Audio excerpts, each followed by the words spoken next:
మీ ఎలాంటి వ్యాపార ప్రకటనలకైనా వెంటనే మా ఛానల్ సంప్రదించండి. అందరికి నమస్కారం. నేను శిరీష. ప్రస్తుతం మనతో పాటు ఉన్నారు ప్రముఖ ఆధ్యాత్మికవేత్త శ్రీమతి బట్టి ప్రోల విజయలక్ష్మి గారు. అమ్మతో మాట్లాడదాం. నమస్కారం అమ్మ. నమస్కారం అమ్మా.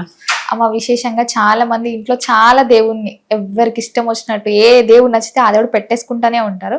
సో ముఖ్యంగా చాలా మందికి కొన్ని డౌట్స్ ఉంటాయి. ఇంట్లో శివలింగం పెట్టుకోవచ్చా అని చెప్పి కొంతమంది పెట్టుకోవచ్చు అంటారు, కొంతమంది పెట్టుకోవద్దు అంటారు. ముఖ్యంగా ఒకవేళ పెట్టుకోవచ్చా పెట్టుకోకూడదా, పెట్టుకున్న వాళ్ళు ఎట్లాంటి నియమాలు పాటించాలి ఒక్కసారి? తప్పకుండా. అసలు చాలా దేవుళ్ళు పెట్టేసుకుంటున్నారు అన్నారు కదా. నిజంగానే మాట్లాడితే ఒక్క దేవుళ్ళలోనే అన్నీ ఉన్నాయనేది నమ్మే వాళ్ళకి, అద్వైతం నమ్మే వాళ్ళకి అసలు ఒక్క దేవుడిని పెట్టుకుంటే చాలు, దాంట్లోనే సమస్త దేవతలు ఉన్నాయనేది భావం మనం నేర్చుకోవాలి, మనసుకు పట్టించుకోవాలి. అప్పుడు ఈ సమస్యలు ఏవి మనకి రావు, ఉండవు. చాలా మంది ఇంట్లో మనం వాళ్ళ దేవతార్చన గదిలోకో ఏదైనా కలమరో గూడో ఏదో పెట్టుకుంటారు కదా, ఒక మందిరమో ఏదో పెట్టుకుంటారు కదా. వెళ్ళి చూస్తే అక్కడ ఎంత ట్రాఫిక్ కిక్కిరిసిపోయి ఉంటుందంటే ఆ దేవుడు నీ దేవుడు, ఈ దేవుడు నా దేవుడు కొట్టేసుకుంటున్నారేమో, ఎక్కడో చోట రోడ్ యాక్సిడెంట్ అవుతుంది, అంత దారుణంగా ఉంటాయి, అన్ని ఉంటాయి. అసలు అదేదో సినిమాల్లో తోక తొండమో తెలియకుండా అదంతా బూజు పట్టిపోయి హారతులు ఇచ్చేస్తే మసి పట్టిపోయి ఉన్నటువంటివి కూడా మనం జోకులు కూడా వింటున్నాం. ఎప్పుడూ కూడా ఒక్కటి పూజించినా రెండు పూజించినా శ్రద్ధగా పూజించాలి అనే భావం ఒకటి ఉండాలి. అసలు శ్రీ విద్య చేసే వాళ్ళకైతే శ్రీచక్రం ఒక్కటి ఇంట్లో ఉంటే చాలు, ఇంకేమీ ఉండక్కర్లేదు అనేది నియమం. ఆ శ్రీ విద్య నేర్చుకుని ఆ దేవతల్లోనే సకల దేవతలు దాంట్లోనే ఉంటాయి. అర్థమైంది కదా. అంటే అయినప్పటికీ కూడా ఎంత శ్రీ విద్యలో గొప్ప ఉపాసకులు కూడా శ్రీచక్రం పెట్టుకుని కూడా మళ్ళీ అన్ని పెట్టుకుంటున్నారు.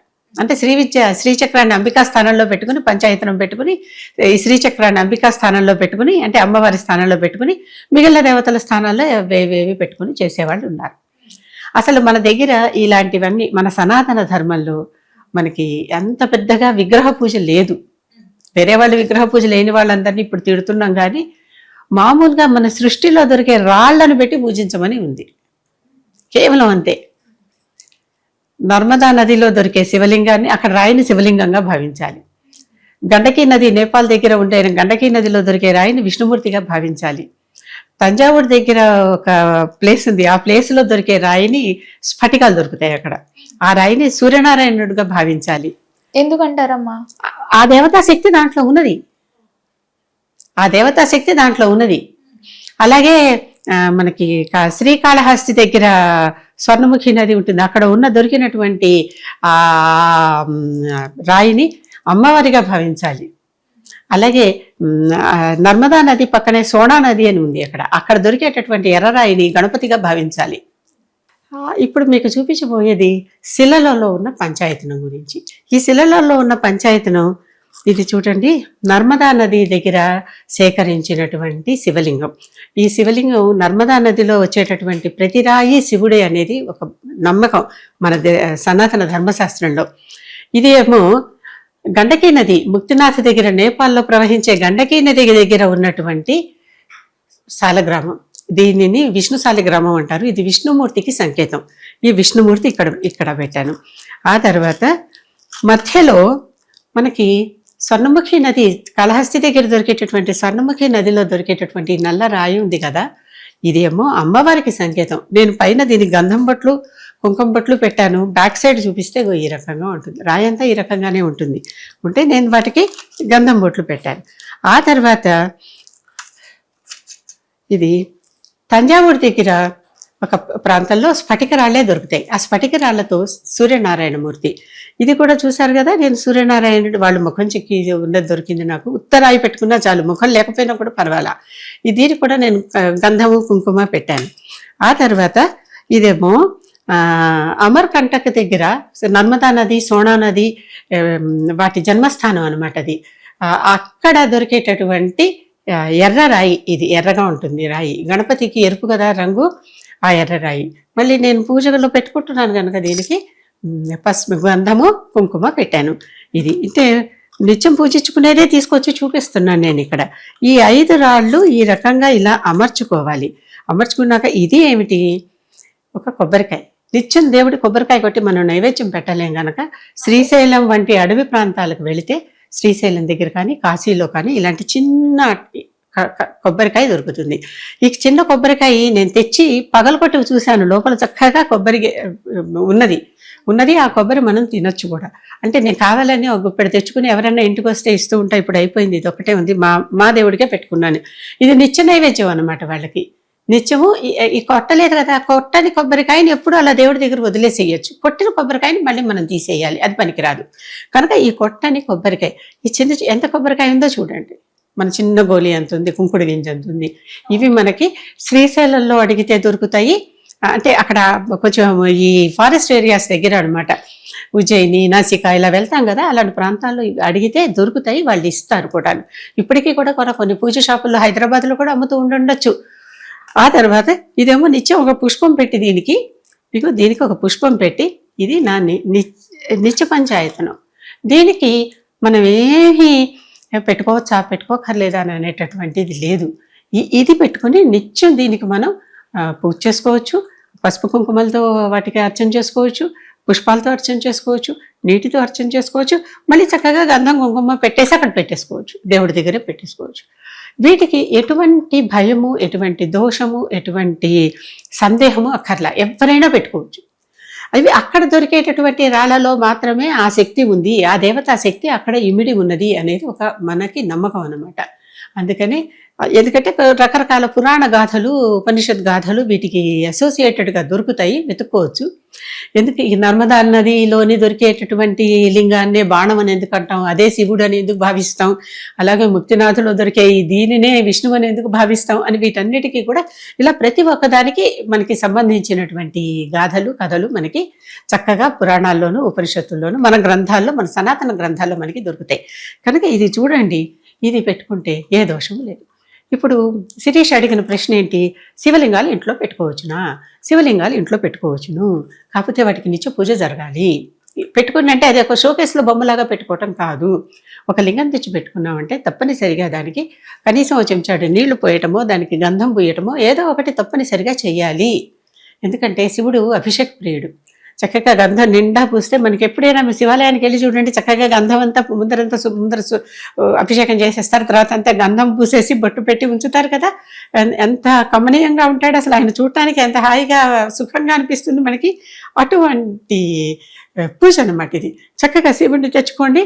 ఆ శివుడిని తెచ్చుకున్నప్పుడు కింద ఒక లింగం పెట్టుకునేందుకు ఒక స్టాండ్ మనకి పూజ దుకాణాల్లో దొరుకుతాయి. ఆ స్టాండ్ పెట్టుకోండి, పైన లింగాన్ని అమర్చండి, మీ చేత్తో మీరు అభిషేకం చేయండి. అలా కాకుండా నిత్యం అభిషేకం జరగాలంటే ధారాపాత్ర అని ఒకటి దొరుకుతుంది. ఆ ధారాపాత్ర పెట్టి ఆ ధారాపాత్ర ద్వారా నీటిని అభిషేకం చేసేలాగా అది కూడా మీరు ఏర్పాటు చేసుకోండి. ఇవి చక్కగా మనకి దొరుకుతాయి, హాయిగా చేసుకోవచ్చు. శివుడు ఐశ్వర్య ప్రదాత, ఈశ్వరుడు అనే పేరు ఆయనకి, ఐశ్వర్యం ఇస్తాడు కనుక ఆయనకి ఈశ్వరుడు అనే పేరు వచ్చింది. అందుకని ఐశ్వర్యం ఈశ్వరాదిచ్చేది, ఐశ్వర్యం ఇచ్చేది ఈశ్వరుడు కనుక చక్కగా ఆయన్ని అడిగేసి ఆయనకి అభిషేకం చేసుకుని, ఆయనకి ఈ రకమైనటువంటి పూజ చేసుకుని, చక్కగా గంధం పూసి పెట్టుకుని, ఆయనకి అంటే పూజ అయిపోయాక గంధం పూసి పెట్టుకుని పుష్పం పెట్టి, మీకు ఏం కావాలంటే అవన్నీ రుద్రాక్షమాలలు అవన్నీ కూడా వేయచ్చు. ఇంత చిన్న శివలింగానికి నేను ఇన్ని రుద్రాక్షమాలలు అవి వెయ్యలేను కనుక ఒక పుష్పం పెట్టుకున్నాను పక్కన. ఆ పుష్పం ఈ పంచాయతనానికి మొత్తం పెట్టుకున్నాను కలిపి. ఈ రకంగా ఇలాంటివి మనం తీసుకోవచ్చు.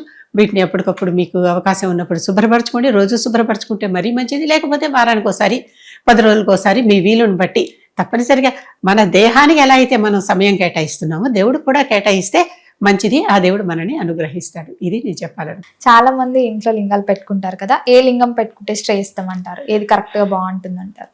ఎప్పుడు కూడా శిలాలింగమే చాలా బెస్ట్.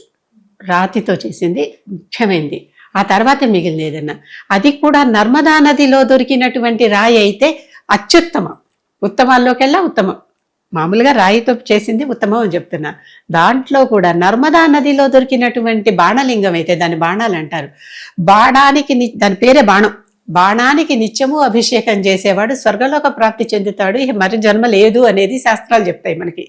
మీరు ఏ పురాణం చదవండి, దాంట్లో మీకు దేవి భాగవతంలో వీటన్నిటిలో చక్కగా ఇవన్నీ రాయబడి ఉన్నాయి. అవి చక్కగా చదువుకోవచ్చు, సంతోషించవచ్చు, మరి అంతటి అర్హత కూడా పొందొచ్చు. కనుక మొట్టమొదటి ప్రిఫరెన్స్ ఏది అంటే నర్మదా నదిలో దొరికేటటువంటి బాణలింగం. సైజ్ ఇంపార్టెంట్ కాదు, ఆ నర్మదా నదిలో ఏదో ఒక రాయిని మీరు తెచ్చుకోవచ్చు, లేకపోతే ఆ బయట చక్కగా వాళ్ళు ఆ నీటి ఒరవడికి ఇది ఇలా చెక్కబడిపోతుంది. ఇది స్వతహాగా చెక్కినది కాదు, మనుషులు చెక్కినవి కాదు, వాటంతట అవే ఈ రకంగా ఈ రూపంలో ఆ నదికి ఆ ప్రత్యేకత ఉంది. అందుకే అక్కడ రాయిని ఆ బాణం అనే పేరుతో పిలుస్తాం. అక్కడ దొరికేటటువంటి ఆ రాయిని తీసుకొని వచ్చి అక్కడ రాళ్ళన్నీ ఈ రూపంలోనే ఉంటాయి. ఆ నదిలో దిగచ్చు, స్నానం చేయొచ్చు. అసలు గంగా స్నానం, తుంగా పానం, నర్మదా పరిక్రమ అంటారు. నర్మదకి పరిక్రమ చేస్తేను, గంగాలో స్నానం చేస్తేను, తుంగ అంటే తుంగభద్ర నది అంటావే, భద్ర వేరే నది, తుంగ వేరే నది. ఆ తుంగా నది జలాన్ని తాగితేను పూర్తిగా మనకి ఈ మోక్షం లభిస్తుంది అనేది మన శాస్త్రాలు మనకెప్పుడు సనాతన ధర్మశాస్త్రాలు చెప్తూ ఉంటాయి. ఇవి చేయొచ్చు. ఇక వీటి తర్వాత స్వచ్ఛంగా ఉంటుంది కనుక స్ఫటికలింగాలు, రకరకాల నవరత్నాలలో కూడా లింగాలు దొరుకుతాయి, చేయించుకోవచ్చు. జ్యువెలర్స్ దగ్గర దొరుకుతాయి. ఆ నవరత్నాలలో ఉన్నటువంటి లింగాలు భూమిలోనే మరకతంతో ఉన్నటువంటి రాయితో మరకత లింగాలు ఏర్పడి ఉంటాయి. అటువంటి గ్రీన్ స్టోన్తో, అంటే మరకతం అంటేనే ఆకుపచ్చతనం, ఆకుపచ్చతనంతో ఉండేటటువంటి స్టోన్తో వీటిల్ని కూడా మనం చక్కగా పూజించవచ్చు. ఏమీ దోషం లేదు. ఏదైనా సరే మితంగా చేయండి, ఎక్కువగా చేయకండి. ఒక 25-30 శివలింగాలు తీసుకొచ్చి దాంట్లో పెట్టి ఒక బిందెతో నెత్తి నీళ్లు పోయకండి. మనకే అలా 4 పిల్లలను 10 మంది పిల్లలను దగ్గర పెట్టి పైనుంచి ఓ షవర్ కొడితే మనకి ఎలా ఉంటుంది? దేవుడు కూడా మనలాగే అనుకొని మనకి ఎంత కేర్ఫుల్గా మన పిల్లలకి స్నానం చేయిస్తామో శివుడికి కూడా, ఏ దేవుడైనా సరే శివుడనే కాదు, అంత కేర్ఫుల్గాను, అంత భద్రంగాను, అంత శ్రద్ధగాను స్నానం చేయిస్తే జాగ్రత్తగాను, అంతకంటే పూజ లేదమ్మా. అసలు అదే పూజ. మిగిలినవన్నీ వేరే విషయాలు. అసలు వాళ్ళకి చక్కగా వాళ్ళకి కావాల్సిన సేవంతా చేసి పెట్టి, వాళ్ళకి కావాల్సిన ఇంత పాలు తేనె నైవేద్యం పెట్టేసి, లేకపోతే ఓ బెల్లం ముక్క నైవేద్యం పెట్టి, ఓ మిశ్రీ ముక్క నైవేద్యం పెట్టి చాలు. నైవేద్యాలకి పడేటటువంటి శ్రమ పూజలో పెట్టండి, వాళ్ళకి సేవ చేయటంలో పెట్టండి. అక్కడ ఒక అతిథి మన ఇంట్లోకి వచ్చి మనకి మేలు చేసే అతిథి అక్కడ వచ్చి ఉన్నారు అని విశ్వసించండి. అప్పుడు మీకు ఎటువంటి కష్టాలు రావు, ఉండవు. ఆ భావనే మన మనసులో ఉండాలి. అది ముఖ్యం. కనుక శివలింగాల్లో స్ఫటికలింగం పెట్టుకోవచ్చు. ఇవన్నీ దొరుకుతూనే ఉన్నాయి బయట. కానీ గాజు లింగాలు తెచ్చి స్ఫటికలింగాలని అమ్మేవారు కూడా ఉన్నారు. గాజు కూడా పదార్థమే కనుక అది కూడా పెట్టుకోవచ్చు. గాజు కూడా ఇసుకే, అది మట్టే, పార్థివలింగం. అసలు రోజు మట్టి లింగాలు చేసి ఆ మట్టి లింగాలకే అభిషేకాలు చేయించి ఆ నర్మదా నది ఒడ్డున మహేశ్వరలో ఆ ఇండోర్ రాణి అహల్యాబాయి ఆవిడ తన పాలనలో ఎంతమంది జనాభా ఉంటారో అన్ని పార్థివ లింగాలు చేయించి, పార్థివ అంటే మట్టితో కూడింది, పృథ్వీ అంటే మట్టి, భూమి కదా, ఆ భూమి మీద నుంచి ఆ నర్మదా నదిలో వచ్చిన ఒండు మట్టితో లింగాలు చేయించి, ఎంతమంది జనాభా ఉన్నారో అన్ని లింగాలు చేయించి వాటికి అభిషేకాలు చేయించి మళ్ళీ సాయంకాలం వాటిని నదిలో నిమజ్జనం చేయించేదట. అంతకు మించిన పుణ్యం ఇంకొకట్లేదు. ఇది గుర్తుపెట్టుకోండి ఎప్పుడైనా సరే. అమ్మ, మొత్తం మీద మాకున్న సందేహాలను నిర్వృద్ధి చేసినందుకు ధన్యవాదాలు.